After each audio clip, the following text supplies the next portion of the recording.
हम इस वीडियो में परोपकार पर प्रेरणादायक कहानी अंतिम दौड़ शेयर कर रहे हैं।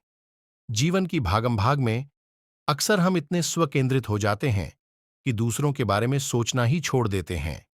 सफलता की राह में दूसरों की भलाई को कभी दरकिनार न करें। चलिए, हम आपको एक उदाहरण से समझाते हैं। बहुत समय पहले की बात है।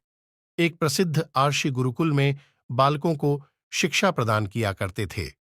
उनके गुरुकुल में अनेक राज्यों के राजकुमारों के साथ साथ साधारण परिवारों के बालक भी शिक्षा प्राप्त करते थे। उस दिन वर्षों से शिक्षा प्राप्त कर रहे शिष्यों की शिक्षा पूर्ण हो रही थी और सभी बड़े ही उत्साह से अपने अपने घर लौटने की तैयारी में थे।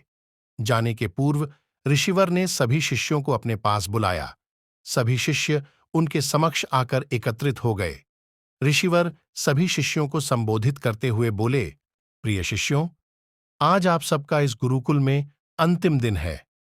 मेरी इच्छा है कि यहां से प्रस्थान करने के पूर्व आप सब एक दौड़ में सम्मिलित हों। ये एक बाधा दौड़ है, जिसमें आपको विभिन्न प्रकार की बाधाओं का सामना करना होगा। आपको कहीं कूदना होगा, तो कहीं पानी में दौड़ना होगा। सारी बाधाओं को पार करने के उपरांत अंत में आपको एक अंधेरी सुरंग मिलेगी, जो आपकी अंतिम बाधा होगी। उस सुरंग को पार करने के उपरांत ही आपकी दौड़ पूर्ण होगी। तो क्या आप सब इस दौड़ में सम्मिलित होने के लिए तैयार हैं? हम तैयार हैं। सभी शिष्य एक स्वर में बोले। दौड़ प्रारंभ हुई। सभी तेजी से भागने लगे। समस्त बाधाओं को पार करने के उपरांत वे अंत में सुरंग में पहुंचे। सुरंग में बहुत अंधेरा था। जब शिष्यों ने सुरंग में भागना प्रारंभ किया तो पाया कि उसमें जगह जगह नुकीले पत्थर पड़े हुए हैं। वे पत्थर उनके पांव में चुभने लगे और उन्हें असहनीय पीड़ा होने लगी। लेकिन जैसे तैसे दौड़ समाप्त कर वे सब वापस ऋषिवर के समक्ष एकत्रित हो गए।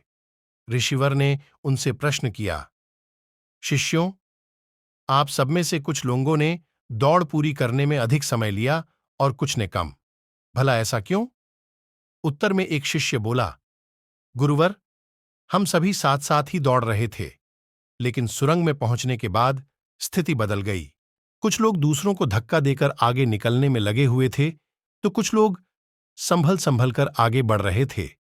कुछ तो ऐसे भी थे जो मार्ग में पड़े पत्थरों को उठाकर अपनी जेब में रख रहे थे, ताकि बाद में आने वालों को कोई पीड़ा न सहनी पड़े।